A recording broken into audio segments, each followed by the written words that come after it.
Good morning, नमस्कार। आप देख रहे हैं इंडिया डेली, आपके साथ मैं हूं मोनिका सिंह। बात मध्य प्रदेश की करेंगे। जबलपुर के बरगी बांध में बड़ा हादसा हुआ है। मध्य प्रदेश से खबर आ रही है, जबलपुर के बरगी बांध में बड़ा हादसा।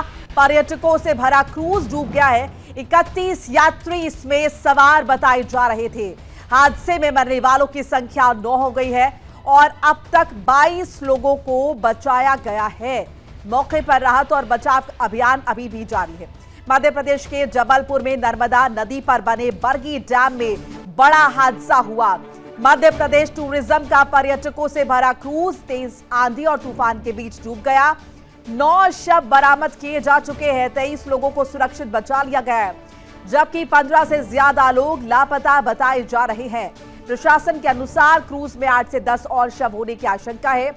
पुलिस और प्रशासन के मुताबिक क्रूज में तकरीबन 31 पर्यटक सवार थे। हादसा डैम किनारे से लगभग 300 मीटर अंदर हुआ। तेज हवा और बारिश की वजह से क्रूज अनियंत्रित होकर डूब गया। बरगी सिटी सीएसपी अंजुल मिश्रा ने बताया कि शुरुआती रेस्क्यू में एसडीआरएफ ने कई लोगों को बचाया, लेकिन अंधेरा और खराब मौसम से राहत बचाव का काम प्रभावित हुआ। तो ये तस्वीरें आप देख रहे हैं, ये मध्य प्रदेश के जबलपुर की तस्वीरें हैं। आप वो क्रूज भी देख रहे हैं जो तूफान और बारिश के बीच घिर गया। ऐसे में सवाल कई है, सवाल ये कि कितनी बड़ी लापरवाही ये, क्योंकि क्रूज बताया जा रहा है कि मानकों के हिसाब से पूरी तरह से अगर देखें तो वो फिट नहीं था। इतने सारे पर्यटकों को ले जाने के लिए मौसम की चेतावनियों को नजरअंदाज किया गया। लाइफ जैकेट जो है वो नहीं पहनाई गई इन तमाम पर्यटकों को, जबकि ये तमाम चीजें मैंडेटरी हैं। इन सबको दरकिनार किया गया। ऐसे में ये जो 9 लोग मारे गए हैं, इनकी जो जान गई है उसका सीधे तौर पर जिम्मेदार कौन? रेस्क्यू ऑपरेशन जारी है और ये भी बताया जा रहा है चूंकि रात का वक्त हो गया था और तेज आंधी तूफान की वजह से ये हादसा हुआ ही है। रात की वजह से कहीं ना कहीं ये जो रेस्क्यू ऑपरेशन था इसकी स्पीड डिले हुई, इसकी स्पीड जो है वो स्लो हुई। इसकी वजह से कहीं ना कहीं राहत बचाव का जो काम है वो प्रभावित हुआ, यानी कि मुमकिन है कुछ और लोगों की जान बच सकती थी, लेकिन अंधेरा और खराब मौसम से राहत बचाव के काम में दिक्कत पेश आई। बरगी डैम में रेस्क्यू ऑपरेशन जारी है। जिला प्रशासन मौके पर पहुंचा हुआ है और देखिए, सबसे पहले जो कोशिश है वो ये कि रेस्क्यू ऑपरेशन पूरा किया जाए। उसके बाद निश्चित तौर पर ये जो कारण है इसके वो तलाशे जाएंगे, ढूंढे जाएंगे और जो लोग हैं जिम्मेदार इस हादसे के लिए उन्हें कड़ी से कड़ी सजा दी जाएगी, उन पर कड़ी कार्रवाई होगी। नर्मदा नदी पर ये डैम बना और यहाँ पर अमूमन इस तरह से ये क्रूज शिप चलते हैं लोगों के मनोरंजन के लिए, लेकिन कल दोपहर से ही लगातार जो एडवाइजरी है, जो चेतावनी है वो जारी हो रही थी। ये मध्य प्रदेश के जबलपुर में नर्मदा नदी पर बने बरगी डैम की तस्वीरें आप देख रहे हैं। बड़ा हादसा हुआ है। एमपी टूरिज्म का पर्यटकों से भरा ये क्रूज तेज आंधी और तूफान के बीच डूब गया। ऐसे में सवाल एमपी टूरिज्म को लेकर भी, और इसी पर ज्यादा इंफॉर्मेशन के लिए मेरे साथ मुक्ता पाठक जुड़ रही है, मेरी सहयोगी। मुक्ता, ये बहुत बड़ा हादसा जिस तरीके से इतने लोगों की जान गई है, सबसे पहले तो ये बताइए कि अभी भी ये रेस्क्यू ऑपरेशन चल रहा है या फिर ये पूरा हो चुका है? नहीं, बिल्कुल। देखिए, रेस्क्यू ऑपरेशन इसलिए जारी है कि अभी भी कई लोग जो हैं वो लापता है। 24 लोगों को निकाला जा चुका है। 9 लोग जो हैं उनकी मौत की पुष्टि हो रही है, 9 लोग जो है अभी लापता है। तो ये रेस्क्यू ऑपरेशन जारी है, लेकिन ये जो पूरा का पूरा हादसा हुआ उससे बहुत सारे सवाल खड़े हुए हैं। सबसे पहले तो ये, जब मौसम विभाग की लगातार ये वार्निंग थी कि आंधी तूफान चलेगा, बारिश होगी, और ये मौसम विभाग की ये जानकारी आज से नहीं, पिछले 1 हफ्ते से सभी को मालूम था, क्योंकि लगातार हीट वेव की बात हो रही थी मध्य प्रदेश में। जिस तरह से गर्मी हो रही थी तो लगातार लोग मौसम विभाग से टच में थे। तो मौसम विभाग लगातार बता रहा था कि अप्रैल के अंत में जो है आंधी तूफान आएंगे और मध्य प्रदेश के कई हिस्सों में आएंगे। और जबलपुर के लिए भी ये वार्निंग थी, तो उसमें ये सवाल उठ रहा है कि जब ये वार्निंग थी तो ऐसे में क्रूज क्यों चलाया गया। और उसके बाद जो वहां पे जो लोग मौजूद थे जिन्होंने ये हादसे को देखा था, वो उनका ये कहना है कि कई लोग जो थे वो बिना लाइफ जैकेट के इस क्रूज में सवार थे। तो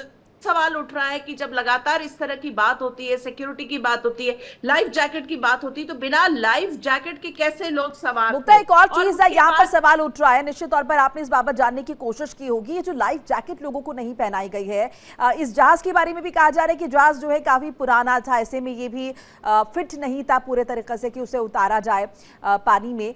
तो ये तो चीजें लंबे वक्त से चल रही होंगी, क्या इसकी शिकायत अभी तक किसी ने नहीं की, किसी की नजर इस पर नहीं पड़ी?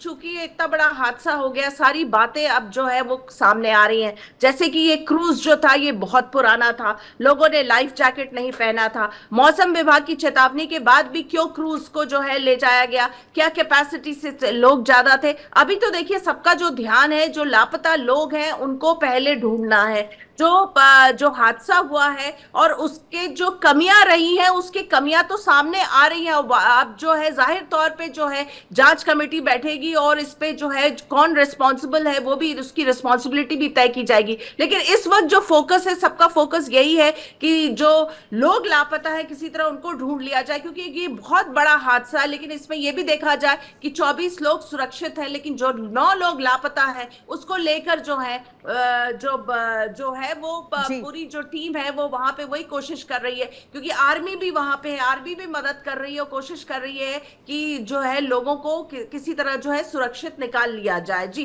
लेकिन उसके बाद अब जो है जी मुक्ता, एक और चीज आपसे समझना चाहेंगे, ये जो जिन लोगों का हम जिक्र कर रहे हैं, जो तमाम पर्यटक इसमें सवार थे, ये तमाम लोग लोकलाइट थे या फिर बाहर से आए थे, क्या इस तरह की भी इंफॉर्मेशन अभी तक मिली है? क्योंकि निश्चित तौर पर हंगामा हो गया है इस खबर के बाद।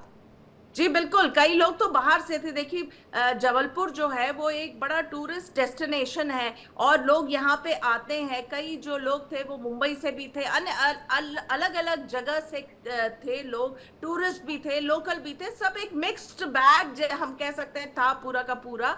लेकिन जो हादसा है वो वाकई में उससे सबक लेना चाहिए, क्योंकि लगातार ये जब हादसा होता तब बातें होती, लेकिन वाकई में ये जो है ये इसके बाद जो है रिस्पॉन्सिबिलिटी फिक्स होनी चाहिए, क्योंकि जो क्रूज कहा जा रहा है बहुत पुराना था, तो क्या वो उसका फिटनेस सही था कि नहीं। फिर जिस तरह से कैपेसिटी से ज्यादा लोग बैठा लिए गए, लाइफ जैकेट नहीं था। सबसे पहला जो इम्पोर्टेंट चीज होती है वो ये कि जब भी आप किसी इस तरह के क्रूज में या वहां पे नाव में भी बैठते, छोटे से छोटे नाव में भी आप बैठते हैं, तो आपको लाइफ जैकेट जो है वो पहनना चाहिए। तो बिना लाइफ जैकेट के कैसे लोगों को यहाँ पे ले जाया गया और उनको क्रूज में एंट्री दे दी गई और वो चल भी दिया। तो ये बहुत सारे पॉइंट्स रेज हो रहे हैं। क्रूज की फिटनेस है, लाइफ जैकेट नहीं होना ये भी एक बहुत बड़ा सवाल है, इसके लिए कौन जिम्मेदार है। और उसके बाद जब मौसम विभाग की वार्निंग थी, अलर्ट था कि आंधी तूफान आएगा, तो जब आंधी की अलर्ट का जब मालूम था कि मौसम विभाग ने कहा बिल्कुल, तो आपको उतारना ही नहीं चाहिए था क्रूज। आप किस तरीके से दरकिनार कर सकते हैं, और शायद मुमकिन है कि और भी इस तरह के क्रूज वहां पर चल रहे होंगे जो फिट नहीं होंगे। बहरहाल आपका बहुत बहुत शुक्रिया मुक्ता पाठक, तमाम बातचीत जानकारी साझा करने के लिए। देखिए इंडिया डेली 24/7 अब आपके स्मार्ट टीवी पर। इंडिया डेली मौजूद है सभी डिजिटल प्लेटफॉर्म पर लाइव और लगातार। इंडिया डेली 24/7 हर दिन राष्ट्र को समर्पित।